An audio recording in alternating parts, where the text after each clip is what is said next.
Pelajaran yang bisa diambil dari Roma, mencintai diri sendiri, dari Tresnani Moonlight, scripting, journaling, manifesting. Terus dari Mas Rizky dia, Rizky itu nggak melulu uang, ilmu, dan kesehatan, tapi otak yang fresh, fisik kuat, dan energi besar. Halo, assalamualaikum, balik lagi di Dian Agassi Channel. Hari ini aku mau ngasih sesuatu yang aku dapetin dari orang yang sangat menginspirasi. Pertama itu dari Kak Roma, Kak Tresnani Moonlight, sama Mas Rizky ya. Singkat aja ya. Jadi dari 3 orang ini aku belajar arti bersyukur yang sebenarnya. Dari Kak Roma sendiri, dia mengajarkan arti mencintai diri sendiri. Diri sendiri dimulai dari menerima siapa kamu. Siapa kamu dalam artiannya adalah kekurangan kamu, tidak membandingkan kamu dengan yang lain, seluruh kesalahan kamu dan hal-hal yang pernah kamu sesali. Kamu harus terima dulu dan memaafkan diri kamu sendiri. Oke, setelah itu baru kamu bisa melangkah ke step yang selanjutnya. Mencintai diri sendiri ini membutuhkan waktu. Jangan terburu-buru, oke? Awalnya aku mengira apa sih arti mencintai diri sendiri? Apakah itu berarti mikirin diri sendiri aja gitu. Tapi ternyata enggak juga. Memang sih mencintai diri sendiri itu akan menghasilkan energi yang positif. Terus juga menarik hal-hal baik itu untuk mendekat. Karena kata Kak Roma itu ketika kita bahagia, maka yang datang atau mindset kita dari alam bawah sadar itu yang datang semuanya akan ketarik yang menyenangkan. Tapi kalau misalnya kita sebaliknya, kita ruwet, terus apa-apa dikeluhin, ada rasa takut, ntar gimana, ntar yang datang malah hal-hal yang bersifat negatif. Nah, kalau dari Tresnani Moonlight sendiri itu, aku belajar dari dia tentang scripting, journaling, sama manifesting. Awalnya aku masih belum paham ya tentang scripting, apakah itu sama kayak nulis curhatan atau bagaimana. Ternyata enggak juga. Jadi scripting ya kita kayak latihan menulis mimpi kita, hal-hal yang kita harapkan itu udah terjadi. Sementara journaling itu artinya kita tulis hal-hal yang akan kita lakukan demi mewujudkan mimpi kita. Sementara manifesting itu artinya ya kita bermanifestasi atau memvisualisasikan apa yang akan terjadi untuk diri kita yang baik-baik. Kata Kak Tresnani, kalau kita udah melaksanakan 3 itu tapinya kita nggak ada aksinya atau masih males, ya sama aja nggak ada hasilnya gitu. In order to manifest something, you need to take action. Jadi kamu benar-benar harus berusaha, karena berdoa tanpa action sama dengan nol. Praktek manifest tanpa action sama dengan nol. Jadi kalau selama ini kamu udah praktek semua teknik kayak scripting, visualisasi, positif afirmasi, sampai tangan kamu brodol, sampai mulut kamu berbusa, tapi kalau tidak ada action di dalam hidupmu, kamu berharap apa? Mungkin selama ini kamu berpikir, oke kak, aku udah praktek di setiap hari, tapi kamu cuma di rumah bengong, males ngapa-ngapain, rebahan nonton TikTok, Instagram. Kamu berharap semua jatuh dari langit. So, pesanku di sini, jangan malas. Misalnya nih ilustrasinya gini, aku kan ibu rumah tangga. Jadi kalau misalnya aku punya mimpi nih, aku udah tahu, udah punya list mau ngapa-ngapain aja. Terus aku juga udah bermanifestasi akan menjadi seperti apa. Tapi aku gak gerak gitu, gak mengerjakan apa yang bisa aku kerjakan sekarang. Kayak misalnya cintai diri sendiri, nyambung nih ke Karoma nih, pelajarannya kayak merawat diri ya. Kita dari bangun tidur ya kita lihat di cermin, kita berkaca, kita mandi, berdandan, kalau laki-laki berpakaian yang rapi gitu. Karena emang dari hal sekecil itu bener-bener menghasilkan energi yang besar gitu. Jadi ketika kita mau melakukan aktivitas atau aksi yang tiba-tiba intuisi datang tuh bener-bener kayak semangat gitu. harus mandi, jangan males. Nah, aku mau ngasih tips ke kamu gimana caranya kita tetap produktif meskipun kamu working from home. Ini udah jam 5 sore di sini dan aku baru saya mandi, keramas, ganti baju yang cantik, dandan. Abis itu mataku langsung blek. Sumpah, tadi tuh seharian aku males mandi dan kayak pengen tidur-tiduran aja. Di situ aku kayak kok ngantuk ya, kayaknya aku harus mandi deh. Dan kamu tau gak sih, ternyata coba deh, kamu bisa coba nih ya, eksperimen dari pagi sampai malam kamu gak mandi. Apa yang terjadi? Kamu jadi males ngapa-ngapain, pengennya tidur-tiduran doang, gak produktif, cuma pengen main HP doang. Kuncinya, oke, bangun tidur, mandi, ganti baju yang rapi, dan yang cantik, dan jangan lupa wangi, meskipun kamu cuma di rumah aja ya kan. Nah, terus kata Kak Tresnani juga jangan pernah merasa bersalah atau menyesal setelah kita melakukan hal yang menyenangkan untuk diri kita. Contohnya kayak misalnya kita jajan bulan ini kebanyakan, ngerasa menyesal nih, sayang nih kalau seandainya aku nggak jajan, pasti nanti bisa untuk mengalirkan uangnya ke sini ke sini. Ternyata itu artinya kita nggak yakin sama ketetapan yang udah Allah kasih, sama rezeki yang udah Allah kasih. Sebenarnya Allah tuh udah kasih nih, kamu jajan segini nih bulan ini nih, ya udah syukuri, kata Kak Tresnani. Jangan disesalin lagi, karena kalau sesalin lagi nanti yang ada rezeki berikutnya nggak akan datang lagi. Nah, aku juga belajar dari Kak Mas Rizky dia, pelajaran dari dia bagus banget. Jadi Mas Rizky dia itu menganggap rezeki itu sama dengan fasilitas, sama dengan amanah. Jadi dia nggak melulu berbicara tentang uang, rezeki itu uang, ilmu atau kesehatan, tapi melainkan otak yang fresh, fisik yang kuat, sama energi yang besar.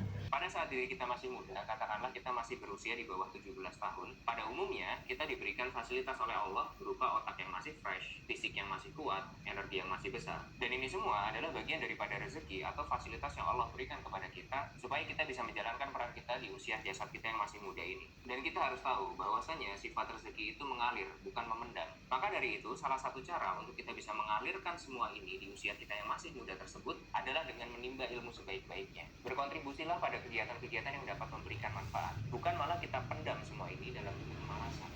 Gitu. Terus ditambah lagi nih, ketika seusia kita yang sudah menikah apalagi ya, ditambah lagi rezekinya, karena kan kalau misalnya kita melaksanakan sunnahnya Nabi, yaitu menikah atau berkeluarga, pasti Allah akan memastikan rezeki itu datang sama kita, dan itu memang betul. Kita beranjak dewasa, berkat kita bisa memaksimalkan semua fasilitas-fasilitas yang Allah berikan kepada kita di saat usia kita muda tersebut, kita menjadi memiliki sebuah peran yang lebih spesifik lagi nih. Kita jadi bisa berkontribusi lebih banyak lagi nih untuk dunia, melalui pekerjaan kita, melalui karya-karya kita, dan seterusnya. Dari fase ini, kita masih punya otak yang fresh, kita masih punya fisik yang kuat, kita masih punya energi yang besar, dan Allah tambahkan lagi amanah tersebut melalui penghasilan kita, melalui materi yang kita miliki, melalui keluarga, dan seterusnya. Artinya apa? Artinya rezeki kita itu takarannya ditambah oleh Allah, fasilitas kita ditambah. Kenapa ditambah? Kita ke sebelah sini lagi yuk. Karena semakin kita mendekati garis finish ini nih, kapasitas jiwa kita itu harusnya semakin besar. Dari yang tadinya segini menuju segini. Kalau kita bisa terus memanfaatkan fasilitas-fasilitas yang Allah berikan kepada kita dengan baik. Maka kalau ada seseorang yang mengeluh, kok kehidupannya itu malah menurun, kok kapasitas jiwanya itu menyusut, dia harus cek selama ini fasilitasnya digunakan untuk apa aja. Sudah lebih banyak yang dia alirkan, atau malah justru lebih banyak yang dia timbun. Nah, aku akhirnya mencoba untuk menyambungkan dari ketiga orang ini, dan aku mencoba untuk menulis jurnal atau melakukan hal yang seharusnya aku lakukan untuk merubah diri aku dari tiga orang ini, karena tiga-tiganya itu mengajarkan tentang arti bersyukur dari diri sendiri atau benar-benar dari alam bawah sadar. Syukurnya tuh benar-benar beda banget. Nah, kan kalau misalnya kata Mas Rizky dia itu kan Rizky itu definisinya mengalir ya, nggak boleh dipendam. Nah, kata dia kalau mengalir itu ya berarti harus digerakkan, nggak boleh bermalasan gitu. Jadi kalau misalnya udah dikasih rezeki sama Allah otak yang fresh, ya udah berarti dia harus digerakkan. Nah, sekarang aku mau coba caranya ke Hairoma tuh. Dia kan punya ritual atau awal-awal dia lakukan sebelum dia merubah diri atau sebelum dia berubah itu, yang pertama dia banyak baca buku. Karena otak yang fresh itu kan artinya fasilitas yang udah Allah kasih harus disyukuri. Arti bersyukur menurut aku yaitu adalah menjaga atau mengembangkan dari yang udah Allah kasih. Jadi yang pertama yaitu aku mau fokus untuk memperbanyak membaca apa aja. Yang kedua, dari fisik yang kuat. Kalau dari Kak Hairoma sendiri, dia yang kedua itu setelah banyak membaca itu adalah olahraga teratur. Gitu, olahraga teratur. Jadi kalau kata Kak Tresnani Moonlight itu kan dia banyak bergerak ya. Ya, berarti emang tiga-tiga ini benar-benar mengajarkan hal-hal yang seharusnya memang kita lakukan untuk mensyukuri yang udah dikasih sama Allah gitu. Kita rajin olahraga, kita rajin bergerak. Nah, terus yang ketiga tuh energi yang besar. Kalau Kak Hairoma sendiri itu ritual ketiganya adalah pola makan sehat. Jadi dia benar-benar kayak memperbaiki atau menjaga tubuh dia, badan dia yang udah dikasih sama Allah itu dengan menjaga pola makan sehat gitu. Jadi benar-benar kayak apa ya, ini tuh saling nyambung nih orang bertiga ini yang aku lihat gitu. Apalagi dari Mas Rizky, dia itu kan ada tambahan penghasilan. Jadi kalau misalnya kesimpulan aku tuh kayak gini, maaf ya Mas Rizky, Atresna nih atau Kak Hairoma, kalau kesimpulan aku ada yang salah atau keliru mohon nanti diperbaiki di komentar. Dari rezeki penghasilan ini kan rezekinya harus bergerak atau dialirkan, ya kan? Berarti kan ketika penghasilan itu sampai ke aku, maka aku harus mengalirkannya untuk hal-hal yang baik. Selain mencintai diri sendiri atau menyenangkan diri sendiri, tapi tetap kita juga harus memanfaatkan untuk kebaikan yang lain. Misalnya membeli hal-hal yang bermanfaat, artinya tidak konsumtif gitu.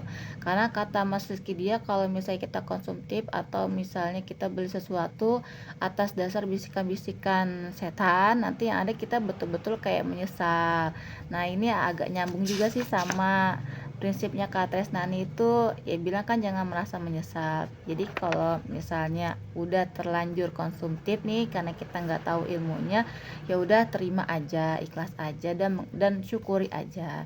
Terus yang terakhir, Allah kasih rezeki anak. Nah, kan banyak juga nih berita-berita yang berseliweran ya. Kalau misalnya Allah udah kasih atau berkehendak ngasih kita anak, kan seharusnya emang arti bersyukur itu ya menjaga, merawat, dan memberi pendidikan. Tapi ada juga yang banyak menelantarkan, membiarkan, dan tidak peduli gitu. Dari tiga orang ini yang sangat menginspirasi ini benar-benar ngajarin aku arti bersyukur. Jadi next aku bakal ngikutin saran mereka dengan tenang, nggak buru-buru, pokoknya yang santai. Karena kalau misalnya terlalu ambisius juga aku ngerasa kayak harus terpaksa gitu. Jadi aku mau mulai dengan hal-hal yang kecil kayak banyak membaca, walaupun cuma 1 lembar sehari, walaupun cuma misalnya 1 ayat doang, yang penting baca.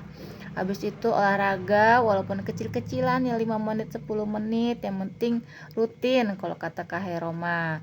Terus yang terakhir ya jaga pola makan seimbang.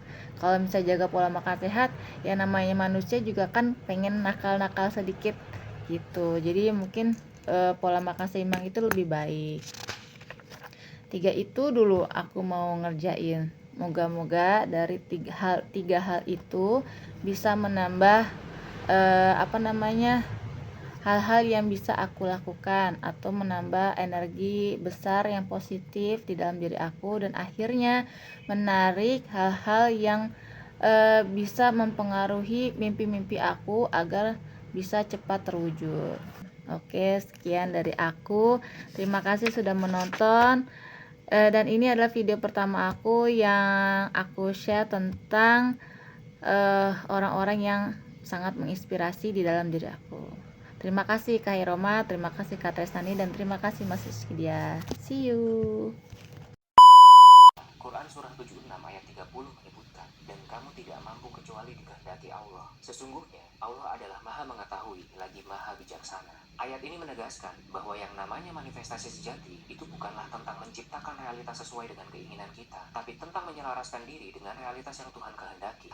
Lalu gimana praktek manifestasi yang sejati? Prakteknya adalah dengan menyerahkan keinginanmu sepenuhnya ke Tuhan, lalu buka hatimu supaya Tuhan mengalirkan apa yang menjadi kehendaknya. Contoh, katakanlah kamu saat ini sedang sangat menginginkan sebuah mobil baru. Yang selama ini diajarkan kan kamu harus visualisasikan mobil barumu itu si detailmu dan seterusnya. Mulai sekarang, lupakan itu semua.